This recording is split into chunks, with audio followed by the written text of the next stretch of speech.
মাটির উনুনে লেবুধানিয়া চিকেন খেতে কিন্তু দারুণ লাগে। এর জন্য আমি উনুনের উপরে কড়াই বসিয়ে দিয়েছি, তাতে সর্ষের তেল দিয়ে দিয়েছি।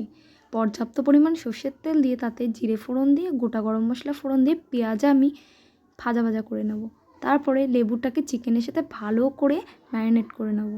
এইবার ভালো করে ম্যারিনেট করে কিছুক্ষণ রেখে দিতে হবে। তারপর মশলা, যেটা আমি পেঁয়াজ, আদা, রসুন, কাঁচা লঙ্কা, টমেটো, কিছু পরিমাণ টমেটো আমি পেস্ট করেছি এবং কিছু পরিমাণ কুচিয়ে রেখেছিলাম, সেটা এখন তেলের উপরে ভালো করে দিয়ে 1 চামচ পরিমাণ এবং সামান্য পরিমাণ আমি লবণ দিয়েছি। লবণটা আপনারা আপনাদের স্বাদ অনুসারে দেবেন। তারপর জিরের গুঁড়ো, ধনের গুঁড়ো, কাশ্মীরি লঙ্কার গুঁড়ো সব কিছু দেওয়ার পর ভালো করে কষিয়ে নিতে হবে। কিছুক্ষণ ভালো করে কষিয়ে নিয়ে ঢেকে কষাতে হবে, যাতে মশলাটা ভালো করে তেলটা ছেড়ে আসে। তারপরে আমি চিকেনটা অ্যাড করে দেব। চিকেনটা অ্যাড করে দেওয়ার পর কিছুক্ষণ নাড়াচাড়া করে নেব।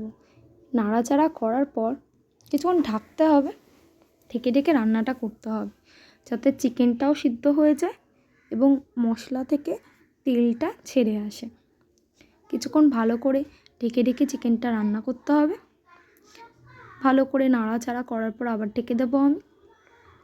তারপর ধনেপাতা কুচিয়ে রেখেছিলাম ভালো করে ধুয়ে পরিষ্কার করে, সেটা কিছুক্ষণ পরে আমি চিকেনের মধ্যে দিয়ে দেব।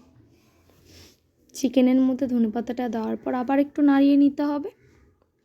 নাড়িয়ে নেওয়ার পর কিছুক্ষণ আবার কষিয়ে নিয়ে জল দিয়ে দেবো আমি পর্যাপ্ত পরিমাণ। এটা আমি আলু ছাড়াই বানিয়েছি। কষা কষা হবে, গরম রুটির সাথে বা ভাতের সাথে অসাধারণ লাগবে। জাস্ট একবার এইভাবে করে খাবে বন্ধুরা, চমৎকার লাগে। জল ঢালার পর আমি 1 চামচ পরিমাণ লবণ অ্যাড করেছি। কিছুক্ষণ ফুটেই গেলে তার মধ্যে আমি কিছু পরিমাণ কাঁচা লঙ্কা ছিঁড়ে দিয়ে দিয়েছি। ঝালটা আপনারা আপনাদের স্বাদ অনুসারে খাবেন, যেমন পরিমাণ ঝাল খান তেমন পরিমাণ ঝাল দেবেন। নামানোর সময় গরম মশলা দিয়ে জাস্ট নামিয়ে নিতে হবে। অসাধারণ লাগে, একবার বাড়িতে ট্রাই করে দেখবেন বন্ধুরা। আমাকে লাইক, কমেন্ট, শেয়ার এবং সাবস্ক্রাইব করে দেবেন। আর আমার ভিডিওগুলো আপনাদের কেমন লাগে আমাকে অবশ্যই কমেন্ট করে জানাবেন।